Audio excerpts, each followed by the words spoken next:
All right, guys, today we're going to talk about net front play and in particular just some net front play concepts. So some small details that's going to help you be effective in playing in front of the net.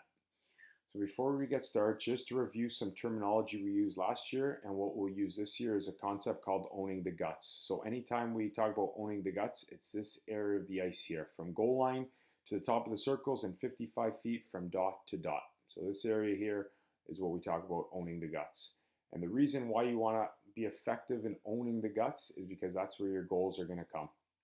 So if we look at a shooting percentage chart, obviously you have the guts here in red. Any kind of shots from outside, your chance of scoring is probably around 4%. As opposed to if you're inside the guts, okay, your opportunity to score increases to 17%. If we look at NHL stats from the last two seasons, and it's even more condensed version, they call this the inner slot. The last two seasons, 48% of all goals came from this inner slot area. If we look at some stats from last year in the National Hockey League, we look at slot shot leaders. So you look at Kyle Connor and Austin Matthews, who led the NHL in slot shots. Austin Matthews came third in NHL in goals. Kyle Connor came seventh. We look at Alex Ovechkin. He came fourth in slot shots. He came second in the goals in the National Hockey League in goals. So this area of the ice, if you have the courage and the skills in this area of the ice, you're going to produce offense. So some of the keys to net front play.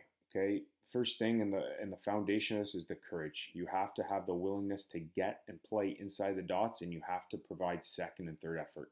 A couple other things, some other keys to this to net front play is playing underneath, having goalie presence, and then keeping your hands free for any redirections or rebounds. So I'm going to go into more detail in each concept here. So the first thing is the courage and second effort. This is an area of ice you have to be willing to get to. You're going to get cross-checked. You're going to get hooked. So you got to be willing to play through that in order to produce offense. And you need to have second and third efforts to locate pucks. Most of the time, goalies are going to stop that first puck.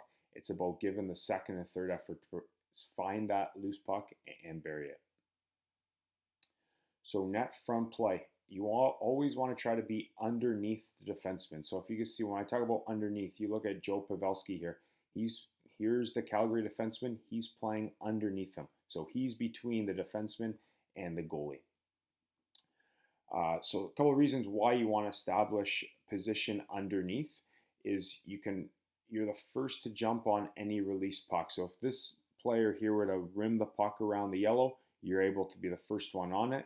You're able to establish any goalie presence. And the last one, you're kind of that first layer to track any rebounds. So when we talk about goalie presence, some of the keys to establishing goalie presence is the first thing is taking the goalie's eyes away. You don't want to just stand in this area here. You want to make sure, one, you're shoulder checking, and two, you're moving with the puck. So this way you can take the goalie's eyes away. Your body, your shoulders, your back should be taking the goalie's eyes away. And the last thing about establishing goalie presence is you always want your heels as close as you can to the blue ice. The reason for that is you'll make the goalie play smaller and you're going to force him back into the net. So anytime in this area, take the goalie's eyes away, try to get your heels on the blue ice. This area here, it's also important to keep your hands free.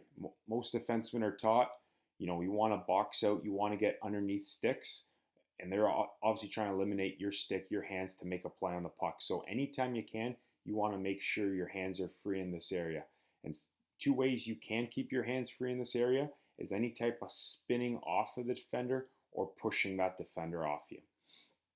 Okay, essentially what this will help you do is help locate any rebounds or second shots and then be able to deflect or redirect any pucks. Now, last thing we're going to talk about, it's not in particular any kind of individual details, but it's just our structure in the offensive zone. We talked about this a few weeks ago. We just want to go over here in this PowerPoint. Is just the net front structure. So anytime the D has the puck at the point, we want this three-layer approach. So our first guy, F1, he has his net front position. So goalie presence, okay, making sure your heels are on the blue ice. F2, you're a high tip option. So you're making sure your stick's available for any redirection, but you're also here to pull defenders away from the net So this way it's a one-on-one battle as opposed to a one-on-two battle in front of the net. And the last guy, our F3, you're in this area here. You're looking for this backdoor area. You can be a direct pass option, or you can be a pass-off pad and looking to get any rebound. So if you look at the Carolina Hurricanes setup here, this defenseman has the puck. They have a net front player. They have a high tip option. Okay, and this guy's a little bit wider than what you want, but you want to be in this area here, looking at that dot area for any rebound off the goalie's pad or a direct pass.